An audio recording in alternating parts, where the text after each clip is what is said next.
गुरुदेव भगवान के चरणों में साष्टांग दंडवत। राधे श्याम। मेरा प्रश्न ये है, भगवान श्री राम ने दलित शंभू को क्यों मारा? देखिए, सबसे पहले तो हमको ये समझना चाहिए, भगवान श्री राम का जो प्राकट्य है ना, वो भगवान आते इस धरती पे धर्म की स्थापना के लिए है। और भगवान की दृष्टि में न कोई दलित है न कोई सवर्ण है। भगवान की दृष्टि में सब मानव है, समान मानव है, सब बराबर हैं। ये तो आजकल के जो मनुष्य हैं उन्होंने ऊंच नीच करके और अपने प्रॉफिट के लिए, अपने लाभ के लिए भगवान को भी बांट दिया है। समझ रहे हैं? क्योंकि आज के मनुष्य का स्वभाव ही ऐसा हो गया। आज के मनुष्य का जो स्वभाव है वो ऐसा है कि अपने स्वार्थ के लिए तो धर्म को मानेगा, और अपने स्वार्थ के लिए जब वहाँ सिद्ध नहीं होगा तो वो धर्म को नहीं मानेगा। तो स्वार्थी कभी धर्मात्मा नहीं हो सकता। स्वार्थी तो नुकसान ही पहुंचाएगा। दूसरी बात, हर एक युग का कोई न कोई धर्म होता है। युग में, हर एक युग में, जैसे सतयुग में कहेंगे तो वहां तपस्या का बड़ा महत्व है। त्रेता युग में जाएंगे तो वहां यज्ञ का बहुत बड़ा महत्व है। द्वापर युग में उपासना का महत्व है। लेकिन वही कलयुग में जब आ जाएंगे तो कलयुग में मात्र नाम संकीर्तन और भजन कीर्तन का ही बहुत बड़ा महत्व। धर्म क्या है? जिसे वेद स्वीकार करता है वो धर्म है। जिसे वेद स्वीकार नहीं करता है वो, उसको आप धर्म नहीं कह सकते। वेद में, पुराणों में जिसको कहा गया वो धर्म है। अब भगवान ने जहां तपस्या करने का महत्व है सतयुग में, यज्ञ का महत्व है त्रेता युग में, भगवान श्री राम जहां कोई बहुत बड़ा, राम जी ने हजारों वर्ष राज्य किया और एक भी विवादित कार्य वहां राज्य में, एक दो चीजें हुई हैं बस, उनके अलावा हजारों वर्ष में कोई विवादित कार्य नहीं हुआ। विवादित तो राम जी तो है नहीं, क्योंकि राम विक्रवान धर्म, राम साक्षात धर्म का ही रूप है। अब प्रसंग क्या था? ये प्रसंग था कि भगवान श्री राम एक बार सभा में बैठे हुए थे तो एक वयोवृद्ध ब्राह्मण आए, और वयोवृद्ध ब्राह्मण आए, वो जवान बेटे की मृत्यु हो गई थी उनके की, राम जी के राज्य में। राम जी के राज्य में जवान बेटे की मृत्यु हो गई। वो आके राम जी के सभा में अपने बेटे की शव को रख दिया, लाश को रख दिया।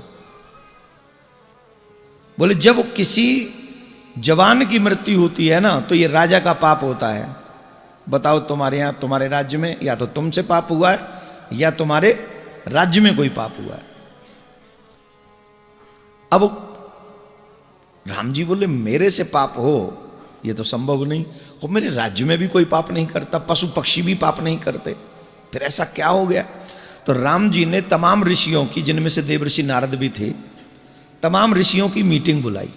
और मीटिंग जब बुलाई तो उसमें नारद जी ने कहा कि एक शंभुक नाम का व्यक्ति है जो तप कर रहा है। तो भगवान श्री राम विमान से गए उस जगह पर, सेवाल पर्वत पे शंभुक तपस्या करते हुए देखा। तो तपस्या बड़ी विकराल कर रहा था। क्या कर रहा था? विकराल। कैसी कर रहा था? उल्टे लटक के, पेड़ पे उल्टे लटका हुआ भयानक घोर तपस्या कर रहा है। तो भगवान श्री राम ने उसे तपस्या करते हुए देखा और देखते हुए पूछा कि भाई तुम कौन हो और किस उद्देश्य से तपस्या कर रहे हो?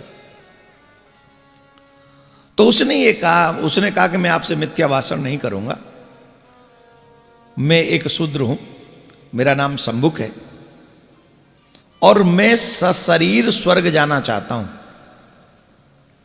और स्वर्ग पर, देवलोक पर अधिपत्य पाना चाहता हूं, इसलिए मैं तपस्या कर रहा हूं। इतना सुनते ही भगवान ने उसको मृत्यु प्रदान कर दी। मृत्यु प्रदान करी।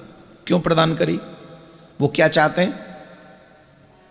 सशरीर देवलोक को प्राप्त करना चाहता हूं, देवलोक को अधिपत्य चाहता हूं, वहां जाना चाहता हूं। सशरीर, आप याद करिए, सशरीर एक और व्यक्ति गए थे जबरदस्ती। कौन? त्रिशंकु गए थे, विश्वामित्र जी ने पहुंचा दिया था। क्या हुआ? वो आज भी लटके हुए हैं। और अगर उनकी बात को मान लिया जाए कि सशरीर मुझे देवलोक भेज दो, तो फिर सब तपस्या करेंगे, सब देवलोक सशरीर चले जाएंगे, तो पूरी जो मानव सृष्टि है उसका क्या होगा? जो एक पथ बनाया हुआ है, जो एक मार्ग बनाया हुआ है, उस मार्ग का तो फिर कुछ नहीं होगा। फिर तो सब लोग सशरीर वैकुंठ जाना शुरू कर देंगे, देवलोक में आधिपत्य करेंगे।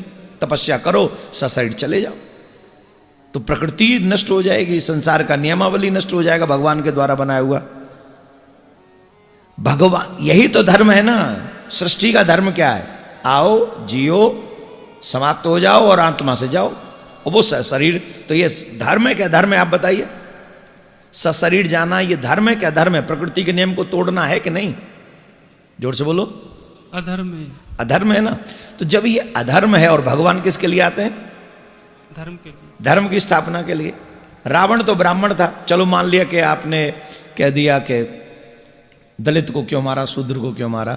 हम ये जानना चाहते हैं रावण कौन था, कुंभकर्ण कौन था, मेघनाथ कौन था, ताड़का कौन थी, मारीच कौन था, सुबाहु कौन था, ये सब कौन थे?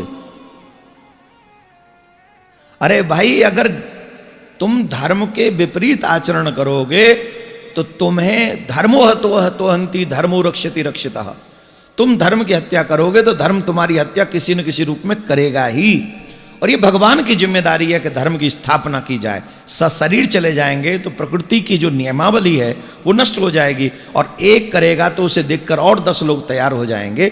भगवान किसी की जाति नहीं देखता, ये तो आज का स्वार्थी मनुष्य देखता है। भगवान तो देखता है कौन सत्कर्म कर रहा है और कौन गलत दिशा में जा रहा है। तो जो गलत दिशा में जाने का तैयारी करता है उसका नाश हो जाता है, और जो अच्छाई के मार्ग पर चलने का प्रयास करता है उसका कल्याण हो जाता है। मैं सभी सनातनियों से निवेदन करूंगा, भगवान को जातियों में मत बांटो। भगवान हम सब के हैं, भगवान हम सब का कल्याण करते हैं। क्या बोलना पड़ेगा?